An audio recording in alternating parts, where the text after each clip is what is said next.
Нов бегалски камп во Ваксинце, трговија со луѓе и дрога, жителите исплашени. Случај Тврдина, нема притвор за началникот на петтата управа. Апелационен суд, Пуч се враќа на повторно судење. Пратениците во жестока расправа, Кирил Миновски за нов министер за финансии. Францускиот премиер песимист, Валс, ке се соочиме со нови терористички напади. Нови детали околу масакрот во Орландо. Сопругата на Матин знаела за неговиот план. По насилните протести во Франција, Оланд се закани со забрана на демонстрации. Нова драма во Орландо. Алигатор грабна 2-годишно дете.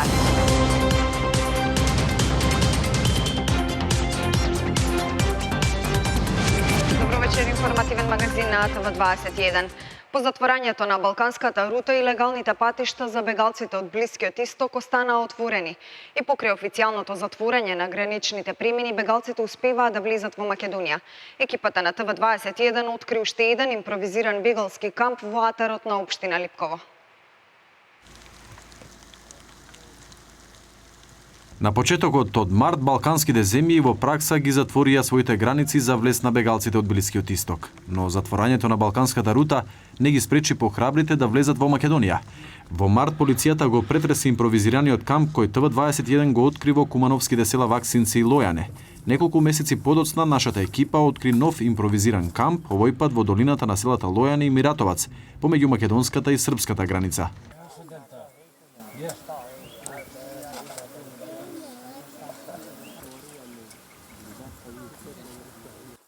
Тие се без храна, без соодветна облека и има и гласини дека во кампот се дистрибуира дрога и дека е раширена проституција.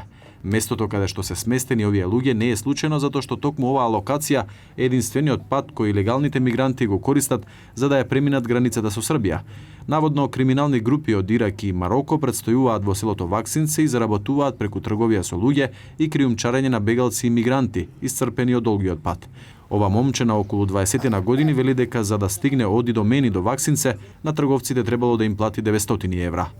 Поранешниот министер за внатрешни работи Оливер Спасовски во март, кога во оваа област беше откриена првата група мигранти, велеше дека границите се сигурни, иако во тоа време ТВ21 забележа неколку илегални мигранти кои се движеа низ селата на општина Липково. Во овој период имаме сериозни предизвици кои што се и ризици за безбедноста и во Македонија и во регионот, имаме бегалска криза и во рамките на сите овие активности Министерството за внатрешни работи е со зголемено присуство овде во Кумановскиот, во Скопскиот регион, се со цел да се обезбеди поголема сигурност и стабилност на граѓаните на Република Македонија. Селата Ваксинце и Лојане се честа станица за мигрантите, а честопати и жителите се жалат дека тие предизвикуваат проблеми во нивното село. Илегалната миграција во Република Македонија продолжува. Според експертите, блокирањето на Балканската рута и затворањето на границите им оди во корист единствено на луѓето кои се занимаваат со илегална трговија на мигранти. Трговците со луѓе и трговците кои се богатат на грбот на мигрантите се смета дека во 2015 година имаат заработено 36 милиарди евра на глобално ниво. Од оваа голема сума пари добивка имаат и неколкумина во Македонија, вели експертот за безбедност Владимир Пивоваров. Според него ова е синџир кој носи големи пари затоа што мигрантите се секогаш подготвени да ја подкупат полицијата за да стигнат до нивната дестинација. Денес како појдете во нашите села Лојане, Ваксинце кои се на северната граница со Србија, мислам дека во селото има повеќе имигранти отколку домашни жители. Тоа значи дека трговците со луѓе, овој бизнис во голема мерка во овој временски период по прекинување на оваа званична рута, инаку званичен податок за 2015 година е дека трговците со луѓе на овој начин од овие мигранти заработиле 36 милиарди евра, што значи дел од нашите вклучени меѓународни кримчари на луѓе, зима со тој колач. Професорот и експертот за безбедност Оливер Антонов вели дека и покрај зголемувањето на бројот на полицајци упатени на границата, не е постигната поголема безбедност, туку само празнење на државниот буџет. Државата нема контрола над тоа како и кој поминува низ незината територија или останува во Македонија, дали се работи за припадници на екстремистички, радикални или терористички групи, што тие носат, што ќе внесат, каде ќе завршат на крајот. И второ ниво на загрозување на безбедноста представува самиот факт што луѓето кои влегуваат во една таква приказна да бидат илегални мигранти, влегуваат во приказна на илегална трговија со луѓе, што само по себе е кривично дело. И луѓето кои учествуваат во нивниот транспорт, илегално преминување на границата, олеснување на преминувањето и транспортот. Андов додава дека Македонија е главната пречка која ги чува европските граници, но дека во тој обид Македонија е сама. Телевизија 21 се обиде да стапи во контакт со Министерството за внатрешни работи, од каде побаравме повеќе детали во врска со мигрантите, трговијата со луѓе, бројот на мигранти кои ја поминале границата, но од таму не добивме одговор.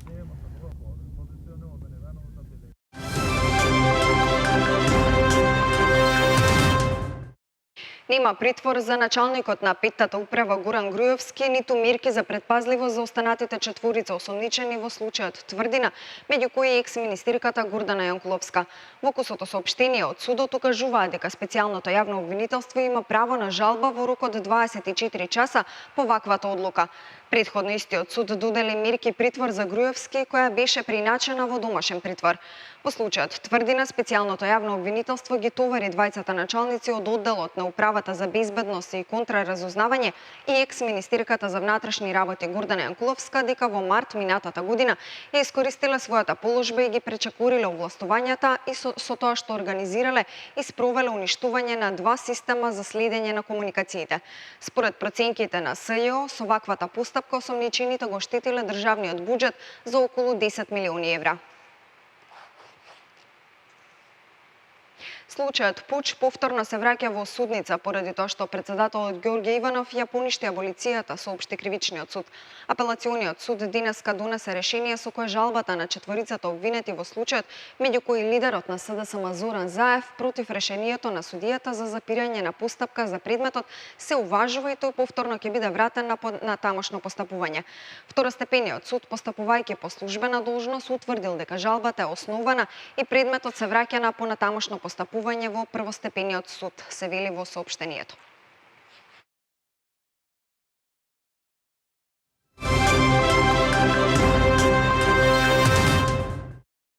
Нова средба на представниците на 4 партии потписнички на договорот од Пржино со евроамбасадорите на САД и Европската унија. По средбата евроамбасадорот Иво Урав изјави дека текот на преговорите ќе зависи од волјата на политичките партии.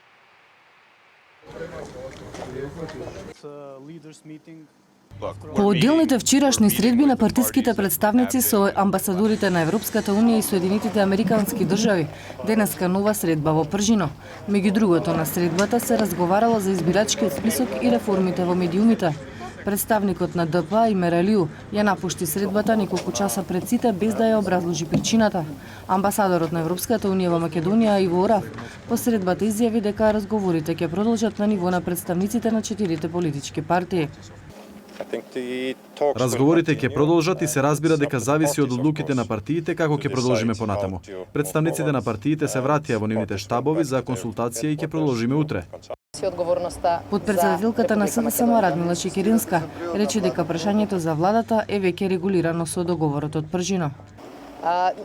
Ние цело време кажуваме дека условите се клучни и продолжуваме тоа да го бараме. Прашањето на влада е решено во Пржинскиот договор, има и други идеи. Ние бевме една од партиите која што ја споменува и ја номинира темата за некаква експертска влада. Да бидам искрена, досега и во изминатава година бевме прилично осамени на таа позиција.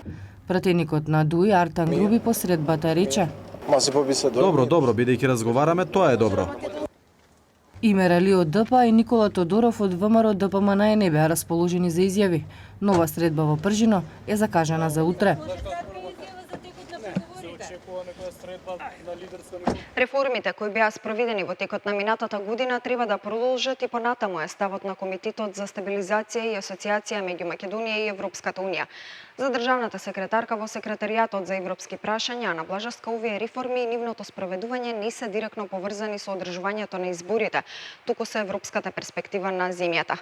За италијанскиот амбасадор во земјата ова е сосема поинаку. Комитетот за стабилизација и асоциација меѓу Република Македонија и Европската унија во клубот на пратеници го одржа својот 13-ти поред работен состанок. На средбата присуствуваа представници на Европската комисија, начело со раководителот на одделението за Република Македонија Дейвид Кулен и представници на Секретаријатот за европски прашања. Државната секретарка во Секретаријатот за европски прашања Ана Блажевска рече дека на оваа средба биле разгледани достигнувањата во текот на изминатата година. Се дискутираше и за извештајот на ПРИБЕ и на групата високи експерти, како итните реформски приоритети кои што произлегоа од тој извештај, до каде е спроведувањето и кои се следните чекори кои што треба како земја да ги преземеме. Од наша страна беше потенцирано дека потребно е да дојде до некој вид придвижување на Македонија во пристапниот процес, затоа што веќе 7 години поред добиваме позитивен извештај од Европската комисија, меѓутоа таа препорака никако да се материализира. Таа додаде дека овие реформи и нивното спроведување не се директно поврзани со одржување на изборите, туку со европската перспектива на земјата. Италијанскиот амбасадор во Македонија Масимо Белели рече дека на состанокот е разгледано сето она што се случувало минатата година во однос на подобрување на законодавството, односно адаптирање на македонското законодавство со европското. Беа потенцирани неколку точки во кои Македонија треба да се подобри. Ние побаравме да се почитува договорот од Пржино и итните реформски приоритети, како и да се постигне подобрување базирајќи се на оваа гледна точка. На состанокот воедно се дискутираше за нивото на исполнување на политиките и економските критериуми во изминатиот период, како и нивото за спроведување на спогодбата за стабилизација и асоциација. Кои што вклучуваат владење на правото. Демонстрантите на шарената револуција денеска во 18 часот повторно излегоа пред просториите на специјалното јавно обвинителство. Тие се децидни остануваат на улица до остварување на барањата. Целта на денешниот протест беше да се сопре прогонот на борците за правда, Уставниот суд да се произнесе за уставноста на законот за СЈО, како и борбата против хомофобичните испади и говорот на омраза. Додека одбројуваме, погонот врз демонстрантите се уште трае. Наместо повлекување на пријавите, добиваме информации за нови прекршочни и кривични пријави. Многу сме мукни, секој од нас поделува силна идеја за праведна држава и слободно општество и тоа ќе го покажеме преку нашите следни действија, порачуваат демонстрантите во најавата за протест.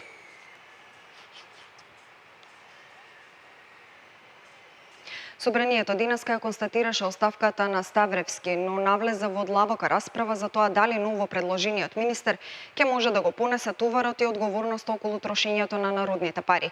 Според опозицијата, со заминувањето на Ставревски, моторот на владата е зарибан. За власта пак Кирил Миновски ќе ги исполни задачите кои се пред него.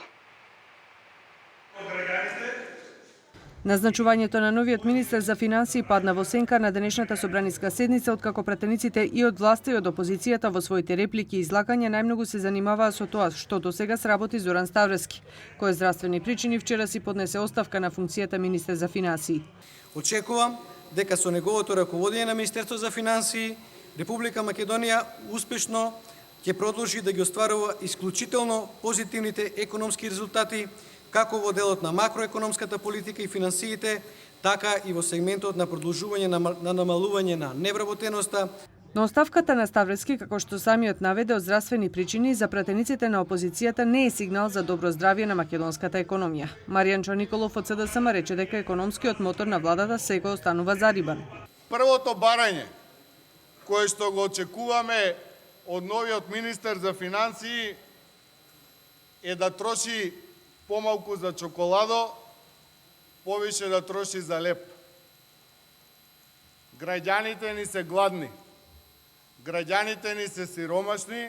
Во изминативе 10 години потрошивте многу пари на чоколади на собствени задоволства, а малку пари им се дадени на граѓаните, рече Николов. За неговиот сопартиец Љубомир Јосифовски со новиот избор за министер за финансии на Македонија се прекршува уставот. Колега Велјановски, членот 94 од Уставот. Во ставот 4 вели вака: доколку председателот на владата предложи разрешување на повеќе од 1/3 од членовите на владата од првобитниот состав, собранието одлучува како за избор на нова влада. Тој упати директно прашање до премиерот Димитриев. Господинот Зоран Ставревски, кога ја напушти функцијата министер за финансии, требаше да даде отчет во државата во која состојба ја остава државата.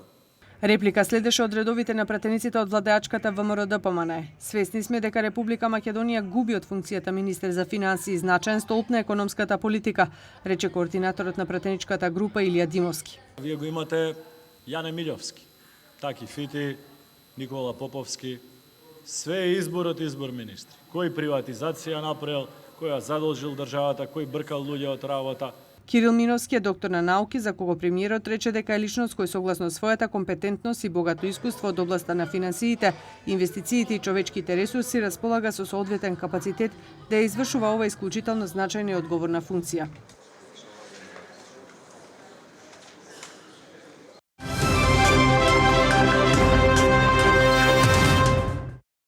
Поранешниот директор на основното училиште во Боговиње Емра Нимери вели дека неоправдано бил неколку дена разрешен од функцијата. Како што вели тој, ова се случило затоа што не ги спровел наредбите на општината за вработување. Но од општина Боговиње и Министерството за образование имаат своје објаснување за одлуката за разрешување. 6 години Емра Нимери беше директор на основното училиште во Боговиње, но во петокот тој е разрешен од функцијата и се врати на позиција наставник по биологија. Како што самиот тврди, причината за разрешувањето било непочитувањето на наредбите од општина Боговиње за вработување. Секогаш вработувањата биле како што сакале. Било или не било оправдано, ние сме ги примале на работа. Имери вели дека според законот, пред да биде разрешен од функцијата, требало да добие 3 писмени опомени, но тоа не се случило. Во 12 часот дојде курирот од општината и ми донесе плико. Ми рече прочитај го и подпиши го. Кога го прочитав, пишуваше оставка. Бев зачуден како може такво нешто да се случи, ниеднаш не ме повикале, ниедна опомена не ми е дадена. Екипата на телевизија 21 беше во Боговиње, кога телефонски го контактиравме градоначалникот Хазби Идризи и на кузет на разрешениот директор Имери, тој побара од нас да не губиме време со овој случај, бидејќи сега се е завршено. Според Идризи, причината за разрешувањето е неморалното однесување и навредите кон другите наставници. ТВ21 го контактираше и државниот инспектор за образование и општински инспекторат, но и од двете институции негираа дека извршиле инспекција во училиштето или пак добиле некакви жалби од наставниците. И Министерството за образование и наука е запознаено со случајот и оттаму велат дека поранешниот директор се однесувал неморално кон колегите и поради тоа е разрешен. Имало жалби од наставниците од училиштето до локалните власти, односно општината, во согласно со овластувањата што ги има градоначалникот на општината, врз основа на законот за децентрализација, основач или патрон е градоначалникот на општината и тој презел конкретни мерки во оваа насока за разрешување на директорот. Нов директор на основното училиште е Сафет Рамадани, кој во 2010 година беше разрешен, а на негово место назначен Емра Нимери. За Рамадани се шпекулира дека не ги исполнува условите, односно дека нема адекватно образование. Тој одби да даде изјава пред камерата на телевизија 21. Студентите не беа пуштени да влизат на седницата на ректорската управа на која се гласа за избор на двајца кандидати за ректор на УКИМ, иако статутот го предвидува јавност на седниците. Според ректорската управа на Универзитетот Свети Кирил и Методи, актуелниот декан на медицинскиот факултет и професор по хирургија Никола Јанкуловски и екс-министерот за образование и професор на Природно-математичкиот факултет Ненад Новковски се двајцата кандидати кои остануваат во финалната трка за нов ректор на УКИМ. Конкретно месецов Сенатот на УКИМ ќе избере еден од овие двајца кандидати да го води универзитетот во следните 4 години на седница.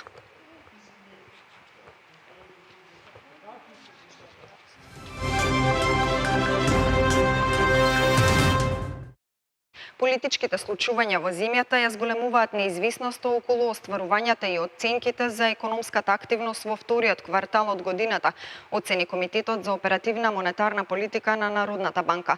Податоците за економската активност упатуваат на натамошен раст на активноста во домашната економија, кој што според проценетите податоци за БДП за првиот квартал изнесува 2%. Позитивни остварувања се забележени во речиси сите дејности. Сепак ова темпо е побавно во однос на досегашното темпо на раст, но и во однос на последните проекции на НБРМ.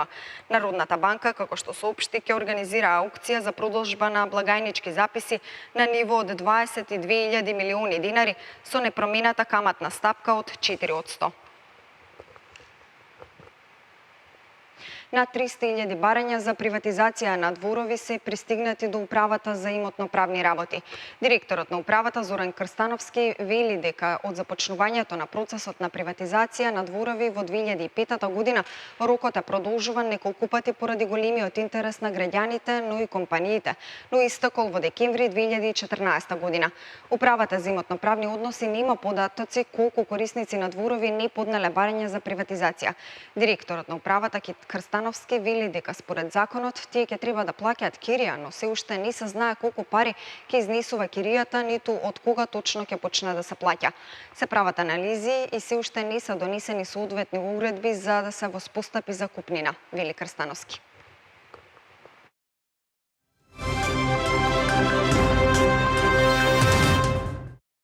Европското првенство во Франција и дебитантскиот настап на селекцијата на Албанија на едно големо фудбалско надпреварување беа тема на синоќешното издание на дебатниот магазин Клик Плюс. Вечерва Албанија против домакинот Франција го игра вториот надпревар на континенталниот собир. Гостите во Клик Плюс се едногласни дека фаворитот може да биде изненаден. Албанската фудбалска репрезентација вечерва ќе го одигра вториот надпревар на Еуро 2016 и тоа против домакинот Франција. Спортските работници кои гостуваа во Клик Плюс изразија оптимизам дека Албанија има капацитет да постигне позитивен резултат. Поранешниот фудбалер и репрезентативец на Македонија Артим Шакири вели дека Албанија нема да биде поразена на дуелот со Франција.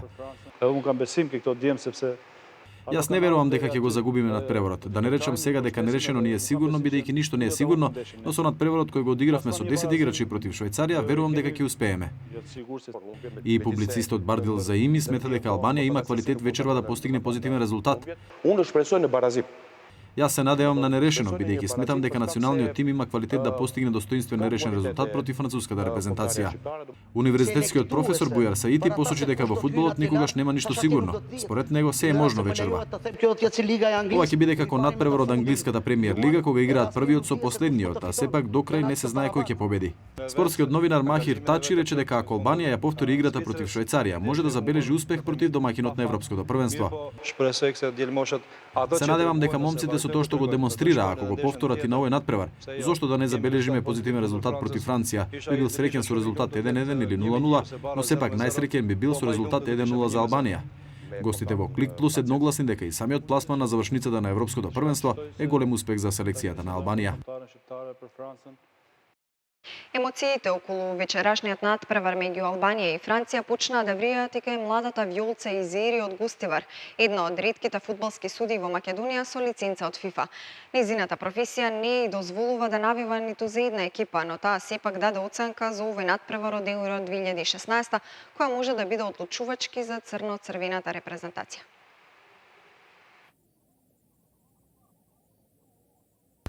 Ако мислите дека жените се само за високи подпетици, грешите. Вјолца Изеири е девојка која носи патики и тоа не само во слободното време, благодарение на нејзината професија. Таа е професионалка судијка во фудбал, лиценцирана од ФИФА како помошничка на главниот судија. Суди и на меѓународни фудбалски надпревари за жени. Вјолца е една од ретките судијки во Македонија која со фудбалско судење се занимава 11 години поред. Таа вели дека е многу строга и дека често покажува жолт картон, а најмалку 10 пати во една сезона го подига и црвениот. Недисциплината ме иритира, особено пцовките меѓу играчите. Повеќе ме иритира кога младите не покажуваат почит кон противниците во зелениот терен. Чудни реакции нема, играчите знаат што ги чека врз основа на интервенцијата што ја предизвикале. Но едно нешто знам, јас не простувам. Во својата кариера 5 пати била во улога на асистент на главниот судија на меѓународни надпревари, нешто што покажува дека нејзиниот квалитет во оваа работа е совршен. Грешки може да им се случат дури и на најдобрите судии, особено на значајни надпревари. Во овој контекст, Вјолца ја посочува и грешката на капитенот на албанската репрезентација Лорик на мечот против Швајцарија. А за вечерашниот надпревар на Албанија против Франција, таа вели дека црвено-црните ќе треба да имаат многу среќа за да успеат да постигнат позитивен резултат. Не навивам за никого, но посакувам Албанија да ја помине групната фаза. Ќе зборувам јасно како судија, не очекувам Албанија да победи вечерва, знаеме дека Франција има многу квалитетен тим, но сепак никогаш не се знае, како што велат, топката е тркалезна. Вјолца постојано тренира за да остане во добра физичка форма. Таа вели дека судиите трчаат повеќе од сите играчи на зелениот терен. Како аргумент за ова ја наведува изреката на еден од поранешните најдобри судии, Пиер Луиджи Колина: за да бидеш успешен судија, треба да бидеш шампион во атлетик.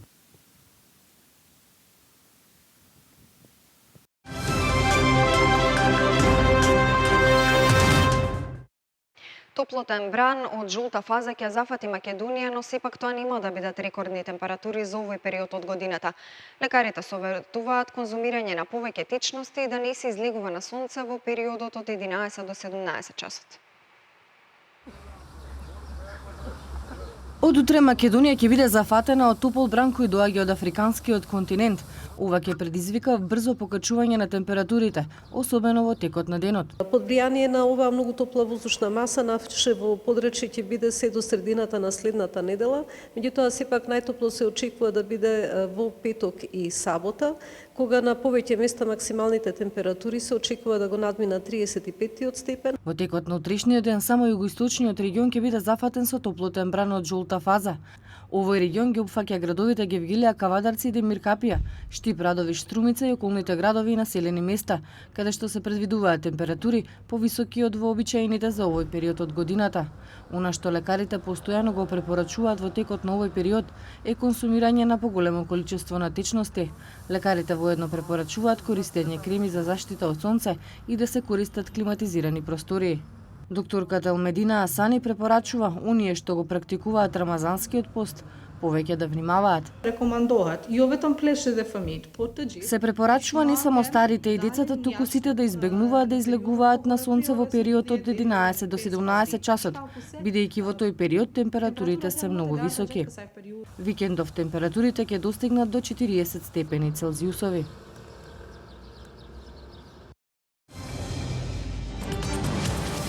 Нов бегалски камп во Ваксинце. Трговија со луѓе и дрога, жителите исплашени. Случај тврдина. Нема притвор за началникот на петтата управа. Апелационен суд. Пуч се враќа на повторно судење. Претениците во жестока расправа. Кирил Миновски за нов министер за финансии.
Тоа беше информативниот магазин на ТВ21. Останете со нас и имете пријатна вечер.